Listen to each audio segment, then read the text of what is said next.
Hello guys, আসসালামু আলাইকুম। আশা করি সবাই ভালো আছেন। যারা হচ্ছে মেকানিক স্কুল দেখেন তাদেরকে অনেক অনেক শুভেচ্ছা। যারা হচ্ছে লাইক দিয়ে চ্যানেলটা সাবস্ক্রাইব করে পাশে থাকেন, সবসময় আপনাদের শুভকামনা।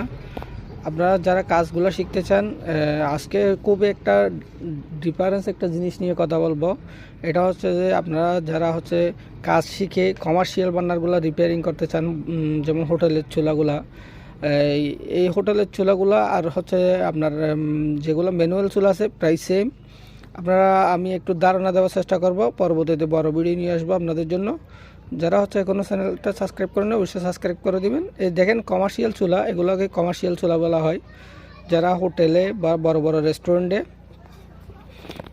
ইউজ করা হয়, অথবা যাদের হচ্ছে বেশি রান্না, এই বার্নারগুলো ইউজ করা হয়, O2 বার্নার। এগুলা ওয়াশ দেখেন, আজকে আমি ওয়াশটা দেখাবো, প্লাস হচ্ছে এগুলার মেশিন আর হচ্ছে আপনার যেগুলা ম্যানুয়াল, আমরা যেগুলো বাসা বাড়িতে চুলা ইউজ করি, মেশিনটা সেম, দুটোটা মেশিনই সেম। এই কাজগুলো আপনারা ধারণা নিতে পারবেন আজকে। পরবর্তী ভিডিওতে আমি চেষ্টা করব সম্পূর্ণ আপনাদেরকে কাজগুলো দেখানোর জন্য। এই কীভাবে ওয়াশ করবেন, এই কমার্শিয়াল বার্নার হচ্ছে যে আপনারা আগে কোলে নিতে হবে, তারপর হচ্ছে কমার্শিয়াল বার্নারগুলো ওয়াশ করতে হবে। কয়দিন পরে আপনারা চুলাগুলো ওয়াশ করবেন। অবশ্যই আপনারা 3 মাস থেকে 6 মাস পর পর ওয়াশ করা লাগে, কারণ হচ্ছে আপনারা এখানে ময়লা ফেলেন, যার কারণে হচ্ছে জ্যাম হয়ে যায়, পরবর্তীতে সার্ভিসটা ভালো দেয় না, খালি পরে। সেক্ষেত্রে আপনারা 3 মাস থেকে 6 মাস পর গিয়ে আপনারা চুলাগুলো ওয়াশ করার চেষ্টা করবেন। এই মেশিনগুলো দেখেন, এটা হচ্ছে আপনার যেগুলো কমার্শিয়াল বার্নার আর হচ্ছে আপনার চুলার বার্নার, এমনিতে যেগুলো বাসা বাড়িতে চুলা ইউজ করা হয়, এই মেশিনগুলো সেম। আপনার দুটোটা মেশিনেই সেম রিপেয়ারিং ক্ষেত্রেও সেম। আপনারা যখন কাজ করবেন, কাজ করার সময় ফিটিংটা কিভাবে করতে হয় একটু দেখে নেবেন মেশিন, কারণ হচ্ছে অনেকগুলো মেশিন লক হয়ে গেলে কিভাবে সার্ভিসিং করা লাগে, এইসব কাজের মধ্যে আপনি যদি মেশিনটা রিপেয়ারিং করতে পারেন, বাকি সব কাজ আপনি নিজেই করতে পারবেন। সেক্ষেত্রে আপনার সবচেয়ে গুরুত্বপূর্ণ কাজ হচ্ছে মেশিনটা রিপেয়ারিং করা শেখা। এটা গুরুত্বপূর্ণ কাজ। আপনারা এটা যদি ভালো করে শিখে রাখেন, তাহলে হচ্ছে যে কোনো চুলা সার্ভিসিং আপনারা করে ইনকাম করতে পারবেন।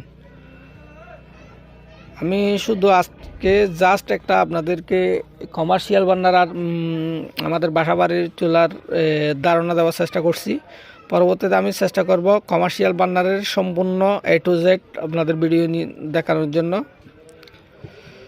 আপনারা যারা হচ্ছে আমাকে সবসময় ফলো করেন বা দেখেন, চ্যানেলটা দেখেন, তাদের জন্য আমি চেষ্টা করি সবসময় নতুন ভিডিও নিয়ে আসার জন্য। হয়তোবা অনেক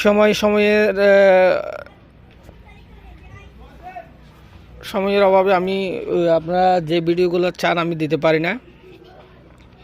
চেষ্টা করব সামনে আপনাদের জন্য নতুন ভিডিও বা নতুন গুরুত্বপূর্ণ ভিডিও নিয়ে আসার জন্য। দেখেন মেশিনটা সেম মেশিন, সেম রিপেয়ারিংটা একই সিস্টেমে করবেন আপনারা। যারা কমার্শিয়াল গ্যাস স্টোভের ধারণা নাই, তারা হচ্ছে যে এই ভিডিও থেকে মোটামুটি একটু ধারণা নিতে পারেন। আমি পরবর্তী ভিডিওতে আপনাদেরকে A to Z দেখানোর চেষ্টা করব। মেশিনটা হচ্ছে সেম, আপনারা সবসময় খেয়াল রাখবেন। মেশিন যে কমার্শিয়াল বার্নার, বড় সোলার বার্নার আর হচ্ছে আপনার যেগুলা এমনি গ্যাস স্টোভ আছে, এগুলার মেশিন প্রায় সেম। সব কিছু এভরিথিং, আপনি একটা মেশিন পাচ্ছেন না, এমনিতে যে মেশিনগুলো আছে ওখান থেকে হচ্ছে পার্টস নিয়ে আপনি রিপেয়ারিং করে ফেলতে পারবেন।